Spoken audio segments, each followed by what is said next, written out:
لباس ہے پھٹا ہوا غبار میں اٹا ہوا، تمام جسم نازنی چھدا ہوا کٹا ہوا، چھدا ہوا کٹا ہوا۔ یہ کون سی وقار ہے بلا کا شاہ سوار ہے، کہ ہے ہزار قاتلوں کے سامنے ڈٹا ہوا۔ یا حسین، یہ بالیقین حسین ہے، نبی کا نور عین ہے، یہ بالیقین حسین ہے، نبی کا نور عین ہے۔ بسم اللہ الرحمن الرحیم، الحمد للہ رب العالمین، والصلاة والسلام على أشرف الخلائق أجمعين، سيدنا وسيد الأولين والآخرين، حبيبنا وحبيب إله العالمين، إمام المرسلين وخاتم النبيين، أبي القاسم المصطفى محمد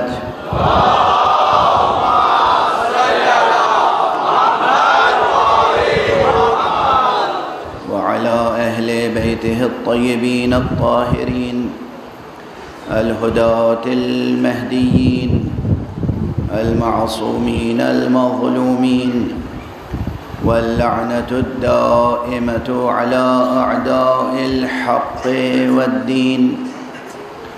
أما بعد، فقد قال الله تعالى عز اسمه في محكم كتابه ومتقن خطابه، بسم اللہ الرحمن الرحیم، اللہ نور السماوات والارض، مثل نوره كمشكاة فيها مصباح، المصباح في زجاجة، الزجاجة كأنها كوكب دري يوقد من شجرة مباركة زيتونة لا شرقية ولا غربية، يكاد زيتها يضيء ولو لم تمسسه نار، نور على نور، صدق الله العلي العظيم۔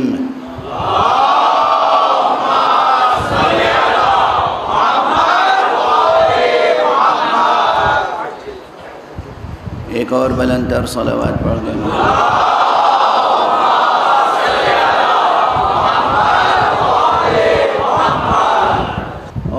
میں نے عرض کیا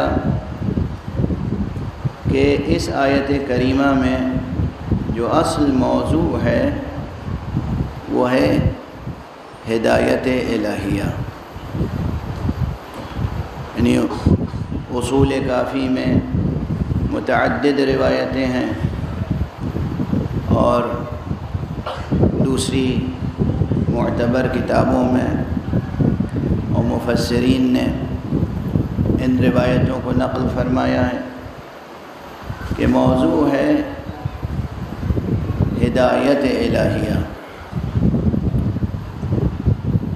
اللہ کی طرف سے جب ہدایت آتی ہے، اللہ کی طرف سے جب علم نازل ہوتا ہے، علم کی بارش ہوتی ہے، تو کس انداز سے ہوتی ہے؟ میں کیا کروں؟ یہ جو سامنے گھڑی لگی ہوئی ہے نا، یہ دیکھ دیکھ کے دم گھٹتا ہے، دل کھول کے بیان ہو نہیں پاتا،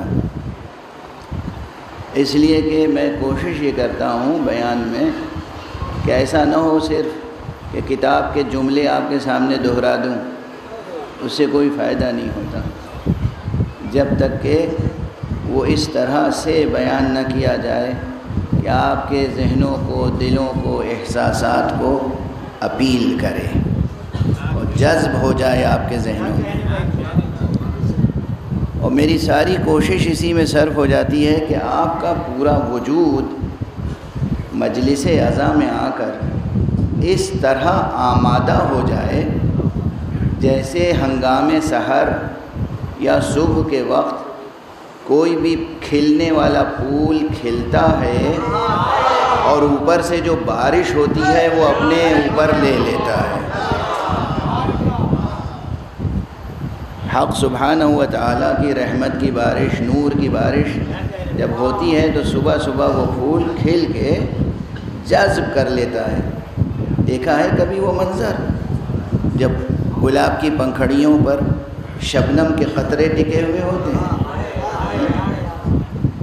کتنی وہ اس پھول کی طراوت اور نوارگی اور تازگی میں اضافہ کرتے ہیں۔ میں چاہتا ہوں کہ آپ کے ذہن، آپ کے دل، آپ کا وجود مجلسوں میں آنے کے بعد اسی طرح انوار الہیہ کو جذب کرے، اور آپ نیت کر کے آئیں گے تو یقیناً فیضان رحمت الہی سے یہ چیز متحقق ہوگی۔ انشاءاللہ یہاں سے لے کر جائیں گے انوار حسینی، اور اقدار حسینی سے منور بھی ہوں گے، بارور بھی ہوں گے۔ خود اس آیت کا جو تتمہ ہے، نور علی نور کے بعد، خود اس میں یہ تقریباً صراحت موجود ہے، صرف اشارہ نہیں۔ یہد اللہ لنورہ من یشاء ویضرب اللہ الامثال للناس واللہ بکل شیء علیم۔ آیت کا اختتام لفظ علیم پر ہو رہا ہے، اس کے اور اس سے پہلے جو ہے وہ ہدایت کا، یہد اللہ لنورہ من یشاء۔ یہ صراحت ہے اس بات کی کہ آیت نور میں جو تہ در تہ تشبیہ اور استعارہ ہے وہ حق سبحانہ و تعالیٰ کی طرف سے تمام ممکنات، تمام مخلوقات، اور بطور خاص تمام انسانوں کے لیے، اور بطور خاص ان انسانوں کے لیے جو اپنے دل میں توحید حق صمدی پر یقین رکھتے ہیں، ان کے لیے کس طرح فیضان ہدایت الہی جاری ہوتا ہے۔ یقین کیجئے کہ اگر کوئی طلبگار ہدایت ہو تو وہ کبھی محروم ہدایت نہیں رہ سکتا، اس لیے کہ سورج کی جس طرح دن میں سورج چمک رہا ہوتا ہے تو اس کی شعاؤں سے اس زمین کا ذرہ ذرہ فیضیاب ہوتا ہے، ذرہ ذرہ فیضیاب ہوتا ہے۔ اسی طریقے سے حق سبحانہ و تعالیٰ کی طرف سے ہدایت کا ایک فیضان جاری ہے، نورانی فیضان، فیض نور ہے جو جاری ہے، کوثر نور ہے جو جاری ہے، زمزم نور ہے جو جاری ہے، مسلسل جاری ہے، صرف دامن طلب کو پھیلانا، دامن طلب کو پھیلانا ہے۔ تو آپ دیکھیں گے کہ کس طریقے سے ذہن میں موجود ایک ایک مشکل سے مشکل اور پیچیدہ سے پیچیدہ سوال بھی حل ہو جاتا ہے، حل ہو جاتا ہے۔ کبھی کبھی نہیں، اکثر یہ ہوتا ہے کہ بغیر کسی معلم کے، بغیر کسی استاد کے، بغیر کسی کتاب کا مطالعہ، کتاب کے مطالعے کے، انسان اگر واقعاً طلب کرے خدا سے تو اسے ہدایت ملتی ہے۔ سب کے لیے عرض کر رہا ہوں، سب کے لیے۔ یہ اور بات ہے کہ یہ جو ہدایت ملتی ہے کسی مغالطے سے محفوظ رہنے کے لیے اور شیطان کے شر سے محفوظ رہنے کے لیے، یہ ضروری ہے کہ جو مطلب آپ کے ذہن میں منکشف ہو، آپ کے دل میں منکشف ہو، اسے فوراً آپ اس پر ایمان نہ لے آئیں، یقین نہ کر لیں، بلکہ جو آپ سے بزرگتر مستند علماء ہیں، فقہا ہیں، عرفا ہیں، ان کے سامنے پھر اپنا سوال پیش کریں اور وہ جواب جو دل میں آیا ہے وہ پیش کریں اور ان سے پوچھیں کیا یہ جواب صحیح ہے. اس دور میں اس وقت جو کیفیت ہے نا انسانوں کی، لوگوں کی اس کیفیت میں جو ابتری ہے، جو ذرا وہ یہ ہے کہ تقریباً ہر میدان میں استادی اور شاگردی کا جو ایک منظم سلسلہ تھا وہ ٹوٹ گیا ہے.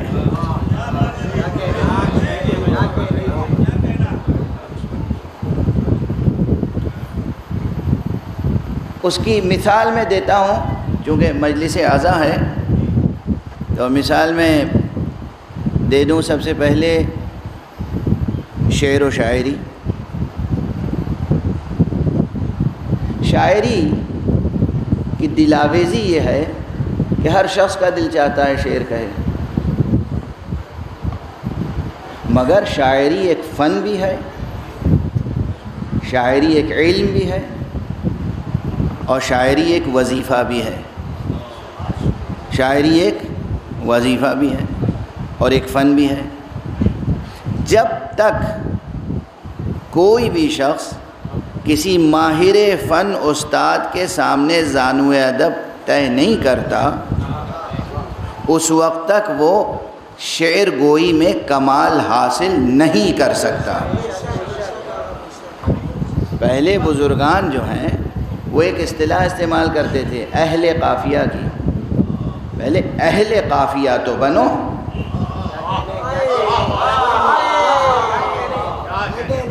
اہل قافیہ، یہ اصطلاح یاد رکھیے گا. اب بہت کم ہے، اب زبانوں پہ بالکل نہیں آتی. اساتذہ استعمال کرتے تھے کہ یہ شخص اہل قافیہ ہے، یہ شخص اہل قافیہ نہیں ہے.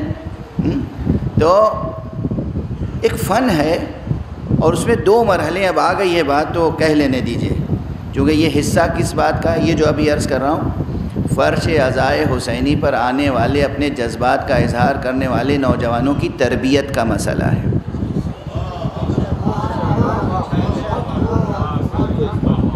تربیت کا مسئلہ ہے.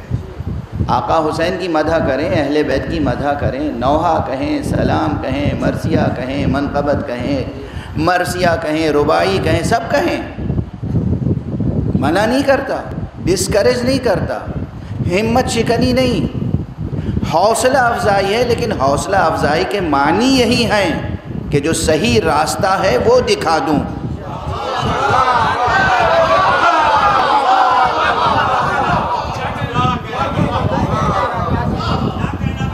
جو صحیح راستہ ہے وہ دکھا دوں، یہ ہے حوصلہ افزائی.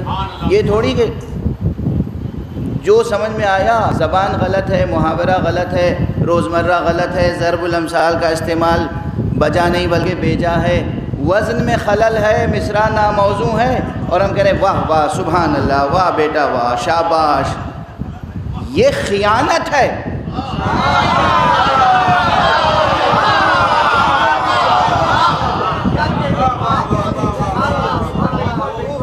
یہ خیانت ہے، یہ دھوکہ دینے کے مترادف ہے. یہ اس بچے کی صلاحیت کو برباد کرنے کے مترادف ہے. ذمہ داری کا تقاضا یہ ہے کہ اس بچے کو کہا جائے شاباش، شعر کہنے کا شوق ہے، جاؤ پہلے محنت کرو، مطالعہ کرو، سیکھو، کسی استاد فن کے ساتھ وابستہ ہو جاؤ، خوب مطالعہ کرو. کوئی بھی فن ایسا نہیں ہے جس میں علمی محنت نہ کرنی پڑتی ہو.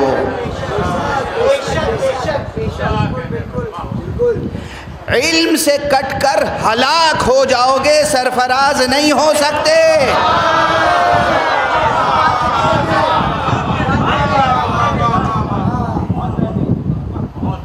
شعر کہنا ہے تو علم قافیہ سیکھیے، علم عروض سیکھیے، میٹرز کا فن سیکھیے. کون سا میٹر؟ جس سے زمین ناپی جاتی ہے یا جس سے کپڑا ناپا جاتا ہے؟ وزن، بحر علم ہے. اور اس کے بھی دو مرحلے کم سے کم ہیں، کم سے کم دو مرحلے. کبھی کسی کمہار کو دیکھا ہے؟ کمہار جو مٹی کے برتن بناتا ہے، چاک ہے، مٹی لاتا ہے تلاش کر کے، مٹی صاف کرتا ہے، پاک کرتا ہے، اس میں کنکڑ نہ ہو، ریزہ نہ ہو، سخت بہت نرم مٹی بن جاتی ہے، اس میں پانی سے وہ مٹی گوندھتا ہے، بہت چکنی نرم مٹی جب بن جاتی ہے تو پھر تیزی سے چلتے ہوئے چاک پر وہ کوزے بناتا ہے۔ یہ جو کوزے بن کے تیار ہوتے ہیں، اس کی مثال ایسی ہی ہے، یہ جو پہلے میں نے کیا مٹی صاف کرتا ہے، کوئی کنکڑ نہ ہو، کوئی پتھر نہ ہو، اس کے معنی ہے پہلے زبان سیکھتا ہے، محاورہ صحیح ہو، ضرب الامثال صحیح ہو، روزمرہ درست ہو، لفظ صحیح ہو، لفظ کا تلفظ صحیح ہو، ضبط الفاظ صحیح ہو، زیر زبر صحیح ہو، زیر زبر صحیح ہو۔ ابھی یہ کیا ہو رہا ہے؟ یہ مٹی تیار ہو رہی ہے، اور اس کے بعد پھر قافیہ کسے کہتے ہیں، ردیف کسے کہتے ہیں، میٹر کسے کہتے ہیں، یعنی وزن و بحر کسے کہتے ہیں۔ وزن اور بحر اور قافیہ اور ردیف میں وہ الفاظ، وہ زبان کا ایک کوزہ بنایا۔ کیا بنایا؟ ایک ظرف بنایا۔ ظرف برتن، یا اسے دوسرے لفظوں میں کیا کہیں گے؟ بیت۔ بیت، لفظ بیت یاد رکھیے گا، دو مصروں کے ایک شعر کو بیت بھی کہتے ہیں۔ بیت کیوں کہتے ہیں؟ چونکہ وہ ظرف ہے، اور اس کے اندر کیا ہوتا ہے؟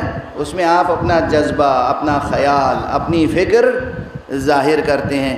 تو صرف الفاظ کا جتنا ہی نفیس کوزہ بنا لیں آپ، جتنا ہی نفیس، وہ کوزہ رہے گا خالی۔ یہ بتائیے کہ کمہار کی دکان سے خالی کوزہ لے کے جائیے گا تو اس کی کیا قیمت ہے؟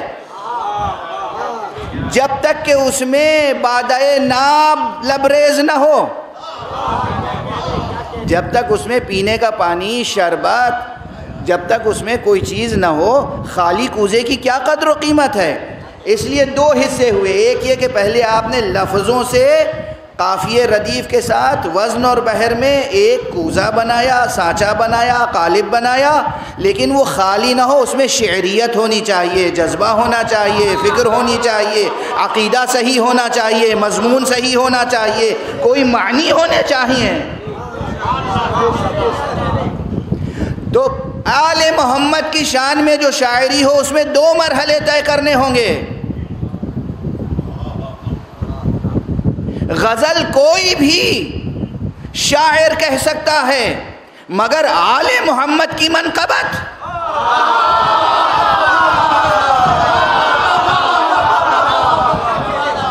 یہ ہر تک بند کا کام نہیں ہے۔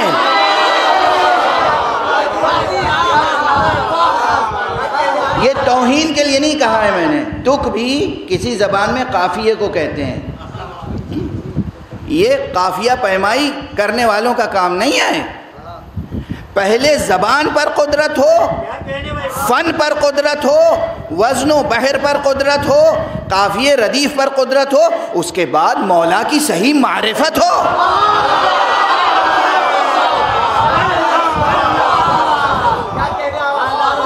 مولا سے صحیح عقیدت ہو۔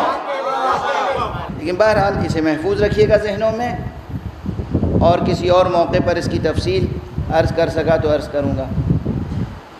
اولاً تو یہ دار دنیا دار امتحان ہے۔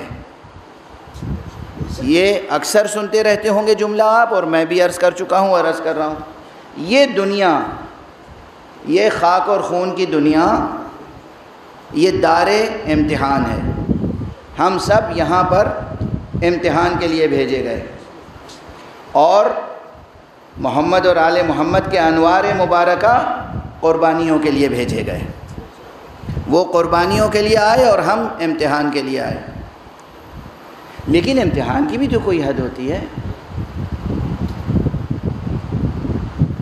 ہر ایک کا تو امتحان نہیں لیا جاتا، ہمیشہ تو امتحان نہیں لیا جاتا۔ کتنے سنگین مسائل ہیں، کتنے سنگین مسائل ہیں، یعنی اس میں فلاسفیکل اور انٹلیکچول اپروچ بھی چاہیے، اور بڑا صبر اور حوصلہ بھی چاہیے۔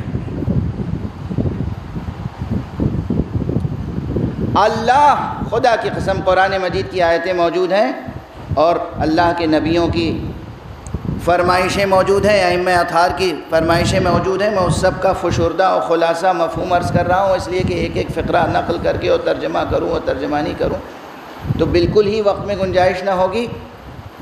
اللہ رازق ہے، اللہ عادل ہے، اللہ کریم ہے، اللہ معطی الخیرات ہے، اللہ ہر فرد کو خلق کرنے سے پہلے اس کا رزق مہیا کر دیتا ہے۔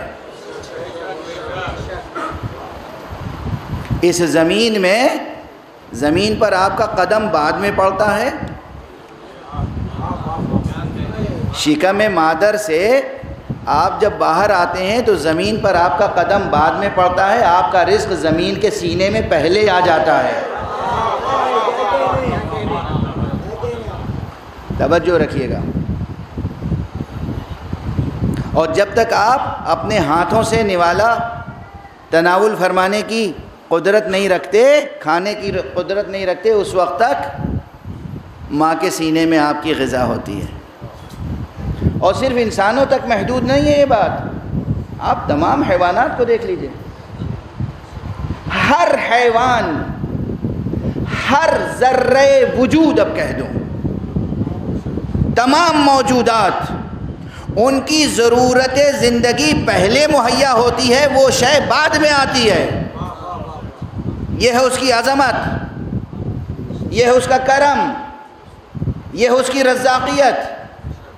یہاں اگر واقعاً انسان آپس میں منصفانہ عادلانہ تقسیم رزق رکھیں تو ایک فرد بھی بھوکا سو نہیں سکتا۔ آپ کے دماغوں میں، ذہنوں میں بڑی تابناکی ہے، بڑی روشنی ہے، بڑی تابکاری ہے، بڑی قوت ہے، اسے بیدار کیجئے۔ یہ جو آیت شریفہ میں، آیت نور میں لفظ مشکات ہے، اس کی باطنی حقیقی تعویل ذات گرامی مصطفیٰ اور ذات گرامی حضرت زہرا سلام اللہ علیہا ہے۔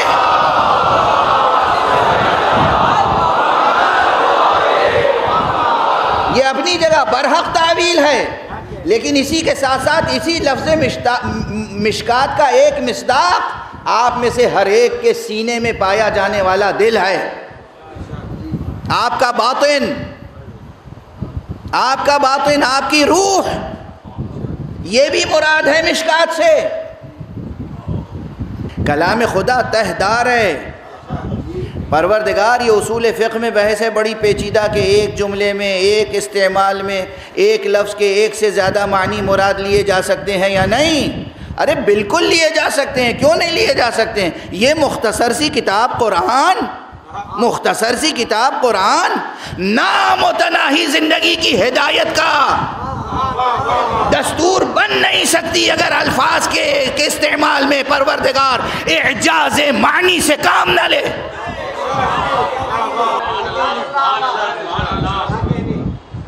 دقیق علمی مسئلہ ہے، کہہ دیا، ہو سکتا ہے بہت سے بچے جوان نہ سمجھیں مگر کان میں پڑا رہے گا، یہ جملہ تو سوچتے رہیں گے، کوئی اہل ملے گا اس سے مسئلہ حل کر لیں گے۔ مشکات آپ کے دلوں میں ہے، آپ کے وجود میں ہے مشکات، اسے روشن رکھیے، اس کے اوپر پردے نہ پڑنے پائیں۔ گرد و غبار بیٹھنے لگے تو مجلس کر کے آنسو بہا کے صاف کر لیجئے۔ خدا کی قسم، آقا حسین کی مجلسوں میں جو آنسو بہتے ہیں یہ آپ کے وجود کو صاف و شفاف بنا دیتے ہیں، شفاف آئینہ ہو جاتا ہے، شفاف آئینہ۔ اپنے ذہن کو بیدار رکھیے، سماجی شعور، سماجی شعور، اچھا سماج ہمیں تیار کرنا ہے۔ رشتوں میں محبتیں ہوں، نفرتیں نہ ہوں،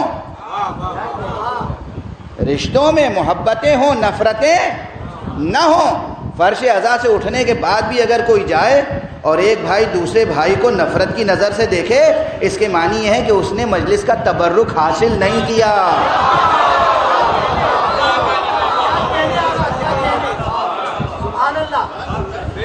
اس نے اس نور سے کچھ اقتباس نہیں کیا۔ سماجی شعور بیدار ہو، سیاسی شعور بیدار ہو، مذہب کو سیاست پہ قربان نہ کیا جائے، سیاسی شعور بھی بیدار ہو، اقتصادی شعور بیدار ہو۔ اللہ نے آپ کو اس دنیا میں افلاس کے ساتھ، فقر کے ساتھ، تنگ دستی کے ساتھ، ناداری کے ساتھ گدا گری کے لیے نہیں بھیجا۔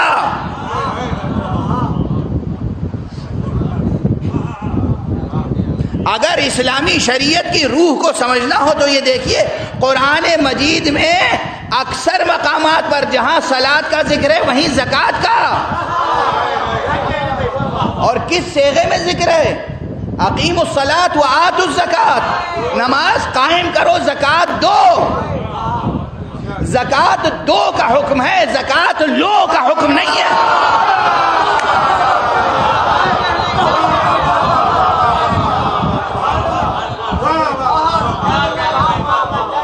زکوٰۃ لو کس سے کہا گیا؟ پیغمبر سے، لو ان سے، صدقات لو اور تقسیم کرو، لے کر بینک بیلنس نہ بناؤ، لو صدقات، زکوٰۃ جمع کرو، لو ان سے، غریبوں میں، فقیروں میں، محتاجوں میں، مستحقوں میں، یتیموں میں، بیواؤں میں تقسیم کرو۔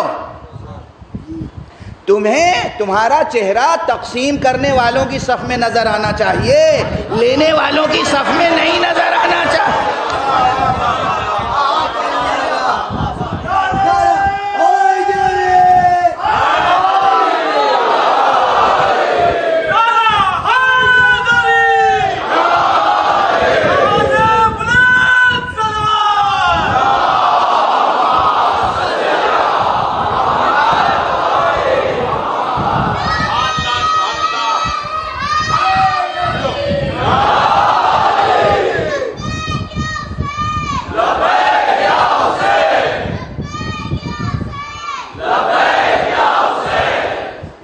جزاکم اللہ۔ تو کچھ باتیں مجبوراً براہ راست کہنی پڑتی ہیں، ڈائریکٹ میتھڈ میں کہنا پڑتا ہے۔ اب 4-5 دن سے میں ان ڈائریکٹ میتھڈ میں گفتگو کر رہا تھا، آج تھوڑی سی باتیں ڈائریکٹ میتھڈ میں کہہ رہے۔ سیاسی شعور بیدار رہے، سماجی شعور بیدار رہے، اقتصادی شعور بیدار رہے۔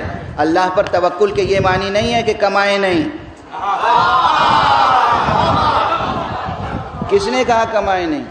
وہ غنی پروردگار جس نے اس امت کو پیدا کیا تھا کہ پوری دنیا کے دامن کو مرادوں سے بھر دے، اس امت کو فقیر بنا کے رکھ دیا۔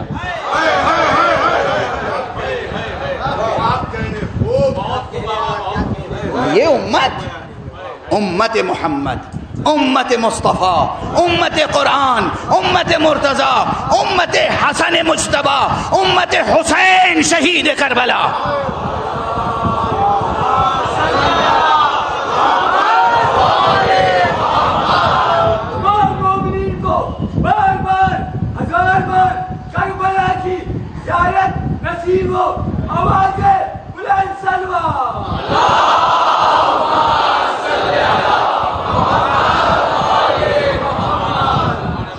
دین کا مسخ شدہ تصور پیش کر دیا۔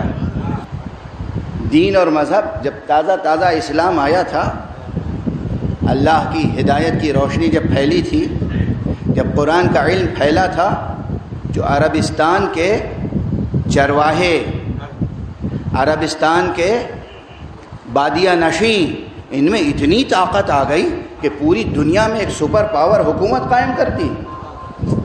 کون سی طاقت تھی؟ یورپ سے اس وقت بڑے بڑے نظریے لے کر یورپ کے فلاسفرز آئے تھے عربستان میں، پولیٹیکل تھیوریز لے کر آئے تھے، اکنامک تھیوریز لے کر آئے تھے، جو کچھ تھا یہی قرآن، اور قرآن کے ساتھ خطیب قرآن کی سیرت، محمد مصطفیٰ کی سیرت اور اہل بیت مصطفیٰ کی سیرت۔ تو وہ عرب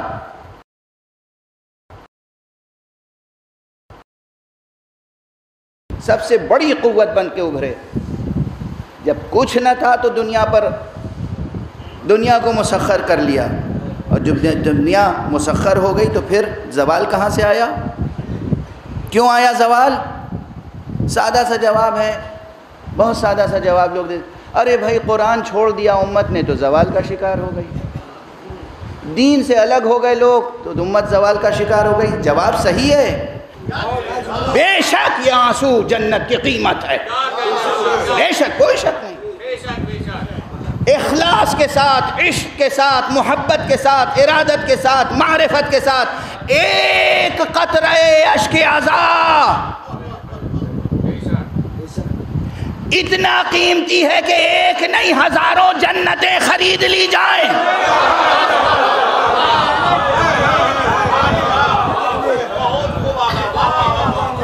مگر شرط کیا ہے؟ اخلاص، محبت، مودت، معرفت، جذبہ وفا، جذبہ اطاعت، نہ کہ تجارت، فریب، سخن فروشی، سیاست، مکر، دغا، سرمایہ پرستوں کی نوکری.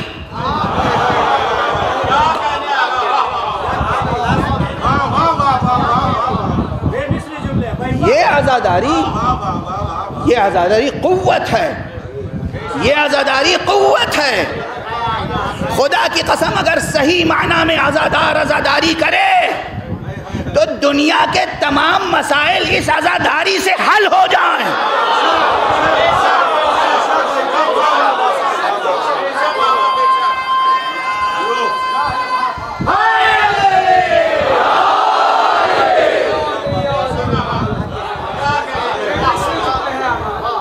دو مصرے میں نے عرض کیے ہیں کہ میں ملک خدا کا شہری ہوں، میں ملک خدا کا شہری ہوں، فطرت ہے میری، دستور میرا. میں ملک خدا کا شہری ہوں، فطرت ہے میری، دستور میرا. مانگے نہ کوئی ظالم بیعت، انکار بھی ہے مشہور میرا.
ختم ہو گیا، وقت تمام ہو گیا، وقت ختم ہو گیا. یہ جو کچھ بھی کہا تھا یہ سب انوار و اقدار حسینی کا خلاصہ تھا.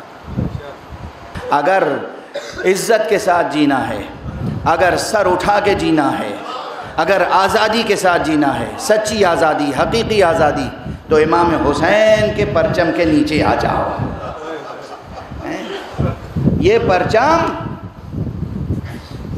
جو پہلے بھی کہہ چکا ہوں، یہ جملے دنیا کے مختلف ملکوں میں کہہ چکا ہوں، مگر بہت سے تفصیلی مطالب کا خلاصہ ہے، اس لیے پھر کہہ رہا ہوں. یہ پرچم، یہ علم، یہ علم توحید ہے.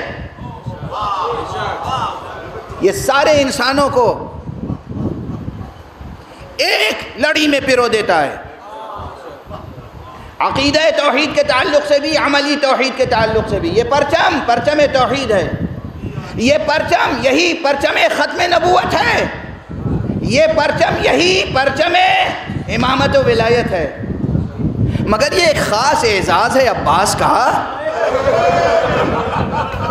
کہ اب یہ پرچم عالم عباس کہلاتا ہے.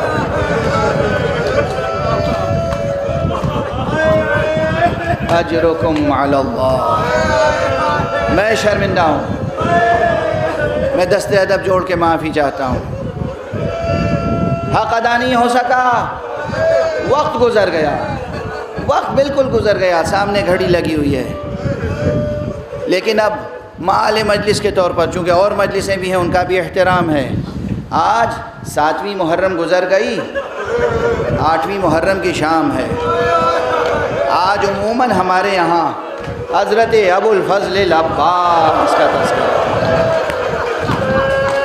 اب بالکل وقت نہیں ہے، بالکل وقت نہیں ہے، آپ کو بس یاد دلانا ہے کون عباس، جسے اللہ سے خاص طور پر علی نے مانگا تھا۔ اچھا یہ جملہ آپ بہت سے ذاکروں اور شاعروں سے سنتے رہتے ہیں کہ عباس تو دعائے علی کا نام ہے، مگر ذرا سا غور کر لیجئے، بس ایک جملہ، وہ علی جس کے پاس حسن اور حسین جیسے بیٹے ہوں، وہ پھر کسی عباس کی تمنا کرے، یہ ہے عظمت عباس، یہ ہے عظمت عباس، عظیم عباس۔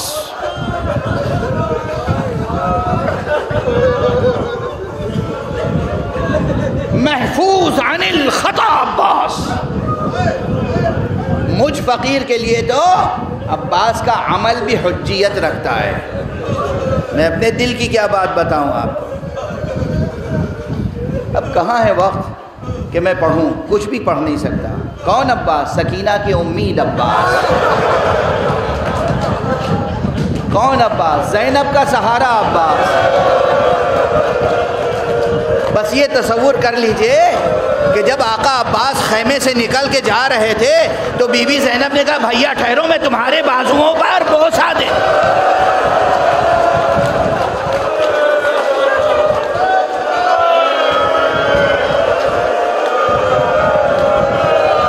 کون عباس؟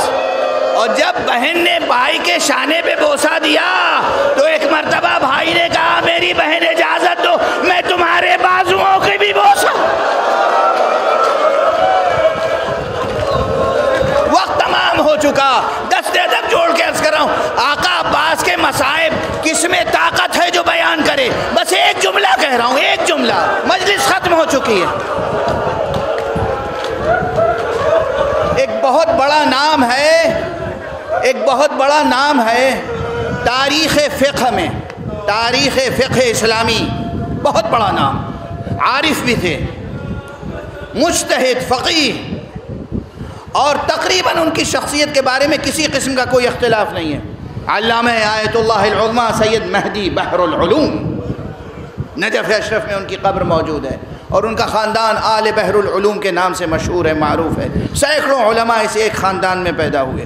علامہ سید مہدی بحر العلوم، جائیے گا، خدا کرے کہ نجف کی زیارت نصیب ہو، آپ کو کربلا کی زیارت نصیب ہو، تو آپ نجف میں جو امام امیر المومنین علیہ السلام کے حرم سے باب الطوسی ہے جو وادی السلام کی طرف جاتا ہے، ادھر جب نکلیں گے تو بائیں جانب کو، حرم سے وادی السلام جاتے ہوئے بائیں جانب کو ایک مسجد ہے، مسجد طوسی، اس مسجد میں داخل ہوں گے تو وہاں ایک طرف شیخ ابو جعفر طوسی کی قبر ہے اور ایک طرف حضرت مہدی بحر العلوم کا پورا مقبرہ ہے۔ سید مہدی بحر العلوم نے کسی نے پوچھا، بس اب میں اس سے زیادہ پڑھ نہیں پاؤں گا، کہ آقا ہم سنتے ہیں عباس کا پیکر بہت بلند و بالا شخصیت تھی، اسب پہ 2 رکابہ پہ سوار ہوتے تھے، بہت بلند و بالا شخصیت، اسب پہ 2 رکابہ پہ سوار ہوتے تھے، جب شہید ہوئے تو ان کی قبر بہت بڑی ہونی چاہیے تھی۔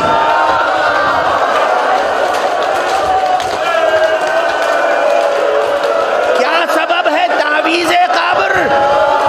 بہت مختصر ہے، چھوٹی سی قبر دکھائی دیتی، سر سے امامہ اتارا، کہا تمہیں معلوم نہیں عباس پہ کیا ظلم ہوا ہے؟ عباس سے ایسا حسد تھا، جب عباس شہید ہو گئے، عباس کے جسم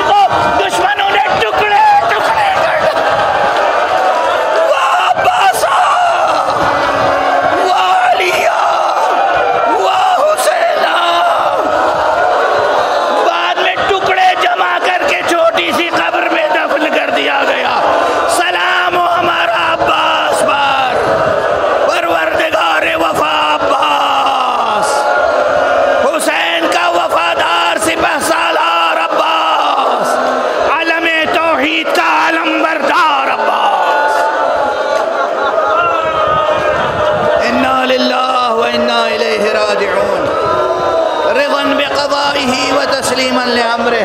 پروردگار ہمیں علوم قرآن اور معارف اہل بیت سے آشنا فرما۔ پروردگار معبود ہمیں علوم قرآن اور معارف اہل بیت سے آشنا فرما۔ پروردگار نور ہدایت الہیہ کو تمام عالم انسانیت پر آشکارا سے آشکارا تر فرما۔ پروردگار معبود غربت کو، افلاس کو، جہالت کو مٹا دے۔ پروردگار تمام انسانوں کو معرفت اہل بیت کی خیرات عطا فرما۔ معبود پروردگار ہمارے سروں پر رہبر انقلاب اسلامی آیت اللہ سید علی خامنئی کا سایہ برقرار رکھ۔ پروردگار ہمارے سروں پر مرجع عالی قدر آیت اللہ العظمیٰ سید علی سیستانی کا سایہ برقرار رکھ، اور جتنے سچے مخلص مراجع دین ہیں ان کی حفاظت فرما۔ پروردگار معبود اپنے ولی آخر کو اذن ظہور عطا فرما۔ لباس ہے پھٹا ہوا غبار میں اٹا ہوا، تمام جسم نازنی چھدا ہوا کٹا ہوا، چھدا ہوا کٹا ہوا۔ یہ کون سی وقار ہے بلا کا شاہ سوار ہے، کہ ہے ہزار قاتلوں کے سامنے ڈٹا ہوا۔ سلام یا حسین، یہ بالیقین حسین ہے، نبی کا نور عین ہے، یہ بالیقین